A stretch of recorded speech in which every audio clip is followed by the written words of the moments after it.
Sarah was a 28 years old woman living in the city. She had a good job as an accountant and lived in a nice apartment. Sarah was single and loved going out with her friends on the weekends. One Friday night, Sarah's friends dragged her out to a new club that had just opened up downtown. Sarah was having a good time drinking and dancing with her friends when a very handsome man approached her. His name was Marcus, and he was incredibly charming. Sarah was immediately drawn to his confidence and good looks. Marcus bought Sarah a drink and they spent the whole night talking and flirting shamelessly. At the end of the night, Marcus asked Sarah out on a date for the following evening. Sarah was excited and said yes immediately. She could hardly sleep that night, thinking about her date with extremely good-looking Marcus. The next night, Marcus picked Sarah up in an expensive sports car. He took her to the fanciest restaurant in the city. Sarah had never been to a place so upscale before. Over their incredibly expensive meal, Marcus seemed to have an endless amount of money to spend. He ordered them a $1,000 bottle of wine without even flinching. Sarah was super impressed, not only with Marcus's obvious wealth, but with how mature and intelligent he seemed. He talked about things like art, classic literature, and world history in a way that just captivated Sarah. She hung on his every word, mesmerized by this amazing man she had just met. After their magical dinner, Marcus took Sarah to an incredible jazz club.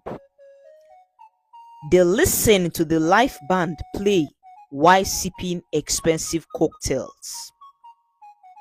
Sarah had never had such an extravagant romantic date before in her life. When Marcus leaned in to kiss her at the end of the night, she didn't hesitate at all.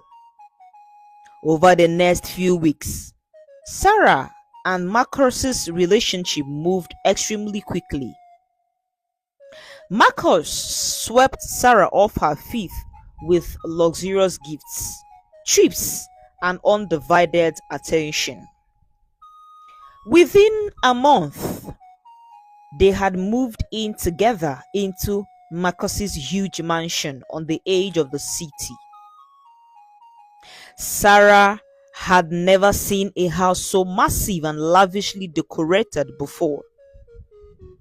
The place was filled with incredibly creepy occult artwork, statues, and random strange objects from around the world. When Sarah asked Marcus about them, he just dismissed it as an eccentric hobby. Sarah tried not to think too much about Marcus's odd decorating choices, because he was the perfect boyfriend in every other way. Romantic dates and surprise vacations almost every month. He always had money to spend and seemed to adore doing whatever would make Sarah happy. The only strange thing was that Marcus didn't seem to have any kind of job, and he was always home during the day when Sarah left for work in the morning. When she asked him what he did for work, he was extremely vague and hard to get a real answer out of. Sarah didn't think too much about it because Marcus obviously had more than enough money. After 3 months of non-stop romantic bliss, Marcus started acting reclusive and paranoid. He became obsessed with performing bizarre rituals and ceremonies behind locked doors that Sarah wasn't allowed to see. He started getting extremely moody and angry for no apparent reason at all. One day, Sarah came home from work to find out that the mansion's huge living room had been turned into an enormous pentagram lined in black candles. There were piles of strange objects and horrifying symbols painted everywhere. Marcus was in the middle of it, chanting in a language Sarah couldn't understand, while bathed in an airy glow. When Marcus saw Sarah standing there, he flew into a terrifying rage. He screamed at her to get out and never come back. No matter how hurt Sarah begged to know what was going on, Marcus wouldn't give her an explanation. He just kept roaring at her until Sarah finally fled the mansion in terror. Sarah tried calling Marcus for days, but he never responded. After a week of being shut out, Sarah finally broke down and went to the police to have them check on Marcus at the mansion. When the police showed up, the entire place had been abandoned with no trace of Marcus at all. All his belongings were just gone without a trace. It was like he had vanished into thin air. Sarah was heartbroken and very shaken by the whole experience. She tried her best to move on with her life, but strange things started happening that made it difficult. There would be sacrificed animal corpses left on her doorstep, or she would see deranged symbols painted in blood on the sidewalk outside her apartment. Sarah started having terrible nightmares about Marcus and his occult rituals. In some of the dreams, she swore she could see Marcus towering over her, chanting in that strange language. Sarah began to fear for her life and what Marcus may have done to her without her knowledge. She bounced around from friend's apartment to hotel for weeks. But no matter where she went, the problems followed. Sarah was at her wits' end and didn't know what to do. She didn't want to go to the police again because they would think she was crazy. Then, one night, as Sarah was falling asleep, she was jolted awake by an overwhelming sense of dread. She looked up to see Marcus standing over her with a ceremonial dagger in his hand. He had resurfaced to finish whatever he had started with Sarah. Before Sarah could even scream, Marcus plunged the dagger into her stomach. But instead of blinding pain, Sarah felt nothing at all. She looked down and there was no wound or blood. Just Marcus seemingly worshipping her with the knife. Sarah realized in that moment that Marcus was not trying to kill her, but to sacrifice her in one of his ritualistic ceremonies. She stayed perfectly still, pretending to be under his spell as Marcus continued his deranged chanting and rituals around her flawless body. Finally, Marcus seemed to be reaching the climax of his strange ceremony.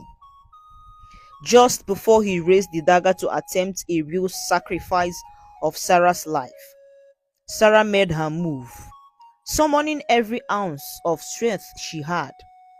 Sarah punched Marcus in the face as hard as she could. Marcus went down like a rock, completely stunned. Sarah leaped up and grabbed the dagger out of his hands. For good measure, she slammed her foot into his face, breaking his nose. She snatched up the phone and dialed 911 while holding the blade to Marcus's neck. Within minutes, the police had arrived and were hauling Marcus away in handcuffs. Sarah had survived his bizarre ritualistic sacrifice attempt. She told the officers everything about Marcus's strange occult rituals and possessions at the mansion. The police were able to connect Marcus to a string of disappearances and deaths related to ritualistic cult sacrifices in the area over the past few years. The evidence from his mansion was overwhelming. He had been a prolific serial killer who used ritual sacrifices as a cover for his murders. Marcus was swiftly convicted at his trial and sent to prison for life with no possibility of parole. Sarah was finally free of her terrifying ordeal with the ritual-obsessed killer. She spent the next few years trying to move on and rebuild her life through extensive therapy. While Sarah would never truly be able to erase the trauma she experienced, she found strength in her survival. She eventually met a nice, normal guy that she felt safe being with. Sarah made sure to take things much slower this time around so as to avoid another disastrous experience like she had with Marcus. After a few years of healing, Sarah began speaking out to raise awareness about ritual-based cults and serial killers that use them as a cover for their crimes. She didn't want any other innocent people to be taken advantage of or hurt by these types of psychopaths. Sarah's story of being manipulated and almost sacrificed by the serial killer Marcus served as a chilling warning to all.